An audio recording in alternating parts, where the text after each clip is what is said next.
प्रेम असं असावं.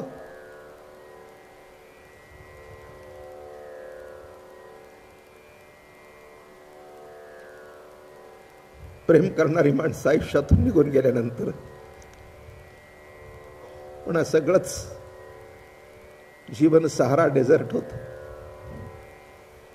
माझ्यापासून जरा बाजूला झालास तर माझा जीव कासावीस होत होता. आता 5 वर्ष मला दिसणार नाहीस म्हणतोस. मी तर थकले, कुणाला माहित मी पुन्हा असेन नसेन, तुझी माझी भेट होईल न होईल. काय तू पुढचा विचार करते? अगं नाही पुढचं नाही, आता वर्तमान निघालायस ना मला सोडून तू. काय म्हटलं लक्षात आलं का? वर्तमान विरह.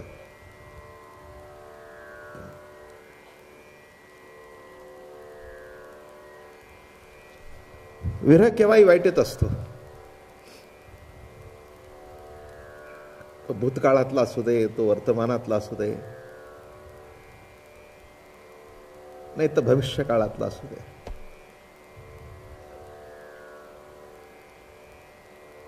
अक्रूराचा रथ बघितल्यानंतर हे तिन्ही विरह तिथे एकूटून आले होते. भविष्य काळातला विरह किती तऱ्हेने सांगता येईल. एका बाईचा मालक आजारी पडलेला आहे किंवा पत्नी आजारी पडलेली आहे, मुलं बाळा आजारी पडलेली, आई आजारी पडली आहे. मग डॉक्टरनी सांगितलंय बघा आता काही उपायात अर्थ काही नाही आहे, केव्हा काय होईल सांगता येत नाही. आई अजून जिवंत आहे, नवरा अजून जिवंत आहे, बायको अजून जिवंत आहे, पण जाईन या कल्पनेतून दुःख.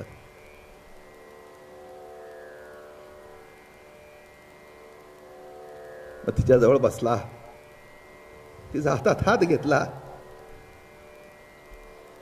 आई म्हणाली, का रे बाळा, आज सकाळपासून माझ्या जवळ उठला नाहीस?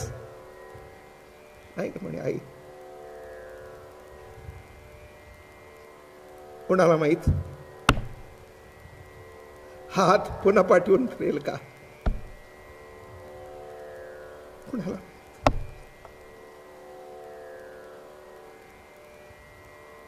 पुन्हा जीवनामध्ये थोबाडीत मारणारे भेटतात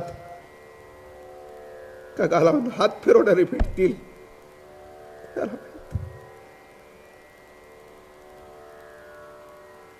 भूतविरह, भूतकाळातला विरह. तसं घडलं नाही, पण केव्हा काय घडेल सांगता येत.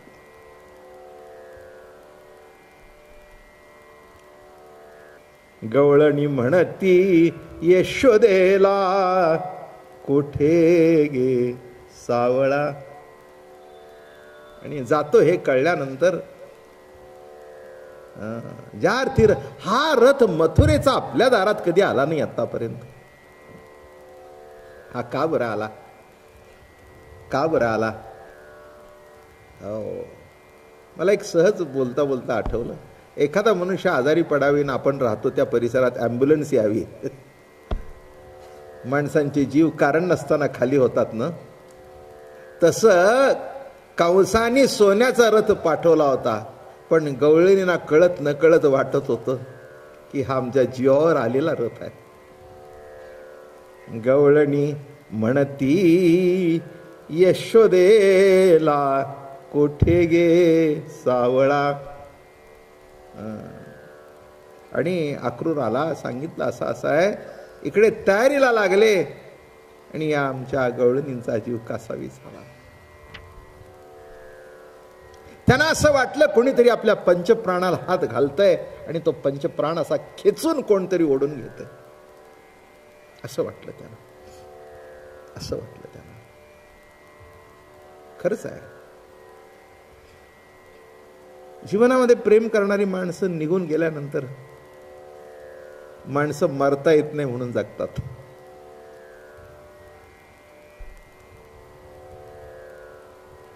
आणि मरता येत नाही म्हणून जगणं हे जिवंतपणे आपण आपल्या डोळ्यांनी पाहिलेला आपला मृत्यू आहे.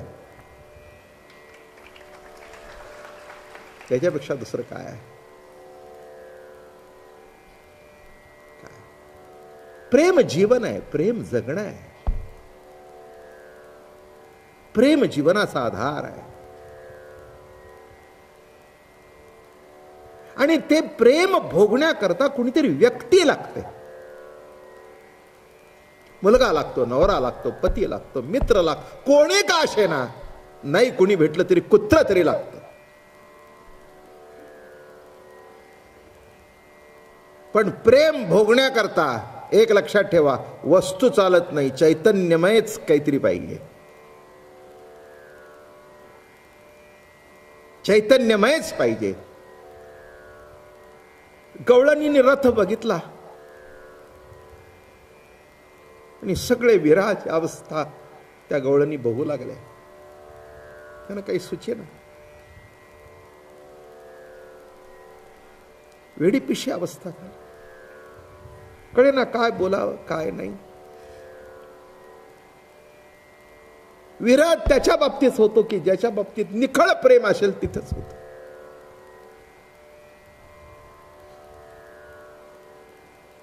शेजार चढतो म्हणून माझ्या डोळ्यात पाणी येणं हा भाग निराळा. आणि त्या अवस्थेतून पाणी येणं हा भाग निराळा.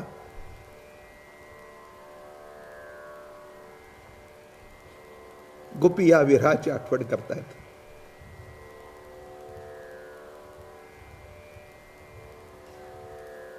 बर का? हो, तुम्ही आहात. तुम्ही गेल्यावर माझं कसं होईल? कळलं का? सगळं ठीक आहे, पण भूतकाळातला विरह तसं कृष्ण सखात आहे. पण इथून जर निघून गेला तर त्याला केव्हा पाहायचं?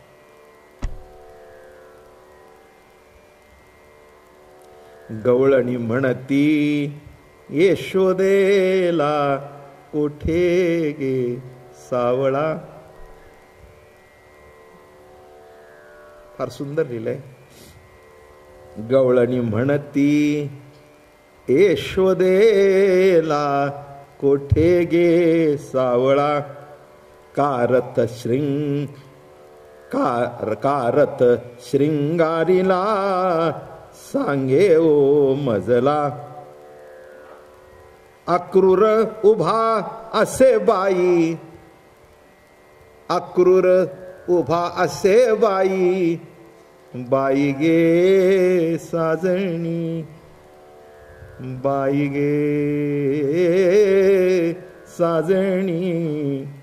या नंदा चांगणी मिळाल्या गवळणी.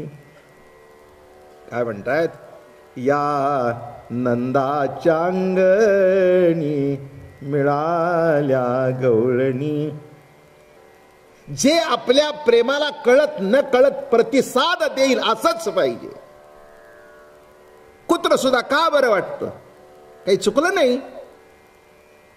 मुलं अंगावरून जातात, ते जवळ येऊन बसतं, पाय चाटतं म्हणून बरं वाटतं. नसेल पाय चाटत, तुमच्या अंगावर येऊन झेप घेतं, बसतं, का बरं वाटतं? नाही का? हो. परवाच मी एक टीव्हीला कार्यक्रम बघितला. तिथे एक चर्चा होती की all old people should keep a pet in their house.